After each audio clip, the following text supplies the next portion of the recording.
let's go further afield, and Donald Trump has given his first post-election interview, using it to amplify his own claims that the election was a hoax, that it was rigged.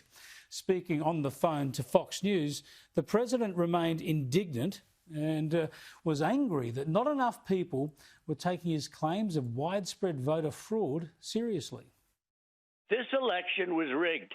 This election was a total fraud, and it continues to be as they hide. And the problem we have, we go to judges and people don't want to get involved. The media doesn't even want to cover it. I'm joined now by Sky News contributor and Managing Director of Recastled, Kosha Garda. Good to talk to you again, Kosha. It seems to me a little bit sad. I mean, I think obviously we know that these problems with voter fraud and some of the inconsistencies in the election result, they need to play out. He's got every right to do that. But it's getting a bit sad when he calls in for a phone at Fox News to sort of beat the drum on what's happening here. Good to be with you, Chris. Yeah, so I think, what he's trying to do with this interview is he's trying to mainstream a narrative and some analysis that I think people who live and breathe this stuff for a living and are in the weeds have been zeroing in on over the past couple of weeks.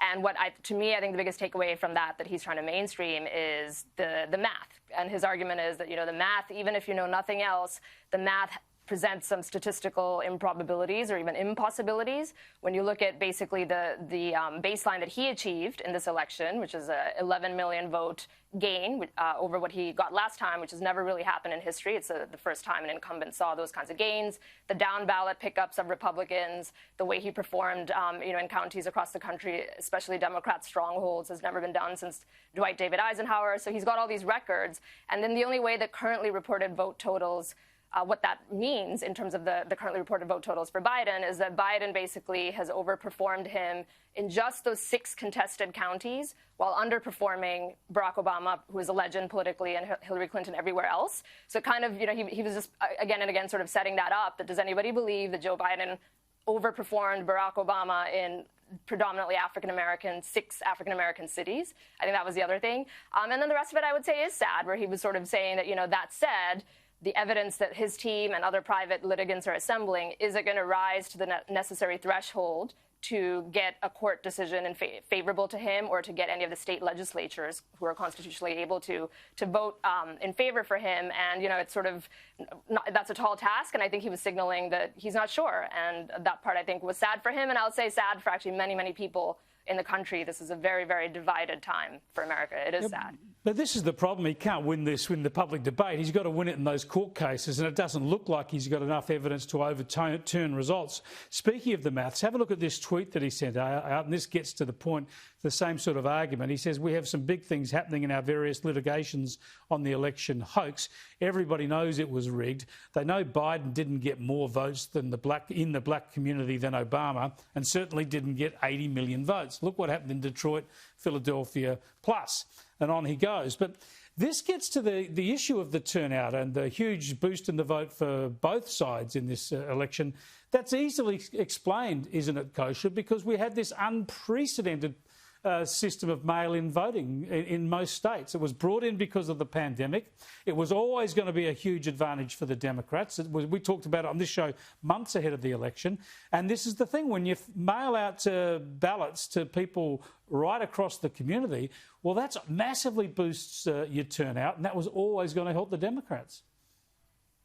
Yes, and it is hard to prove these things after the fact as opposed to before the fact. I think that's the fundamental issue that his campaign faces right now. But I think, where the math and the turnout doesn't quite add up, and that's what has a lot of people scratching their heads, is that this turnout that really heavily favors Biden is only in literally these 6 counties across the whole country. So even with the mail-in voting, he's underperformed his predecessors in settled states, whether it's settled Democrat states like California or settled Republican states like Wyoming. He's underperformed them, and it's only in these 7 counties. So, sure. I think the evidence may be there, but it's that they're assembling. It's just that the threshold for it necessary threshold for the Supreme Court to rule otherwise is very, very, very, very tough, because they don't want to be seen as, stepping into that.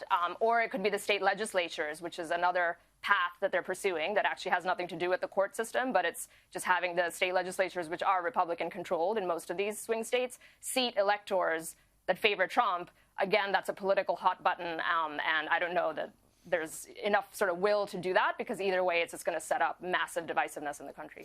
Yeah, I suppose my problem is as long as they have this mail-in system, it's supposed to be just for this election because of COVID, but as long as that happens where everybody has the chance to mail in a ballot, you can actually rig that, run it, take advantage of it in what might be a very, very politically sneaky way, but nothing illegal about it. If you've got enough organisers to knock on doors, to tell people that we'll collect your ballot, you fill it in and we'll take it for you, I mean, that's not illegal, but it's going to massively enhance your vote. And I think there's a significant evidence that the Democrats have certainly done a fair bit of that. Meanwhile, of course, Joe Biden, he's ended up in hospital, taken a bit of a tumble. This is untimely.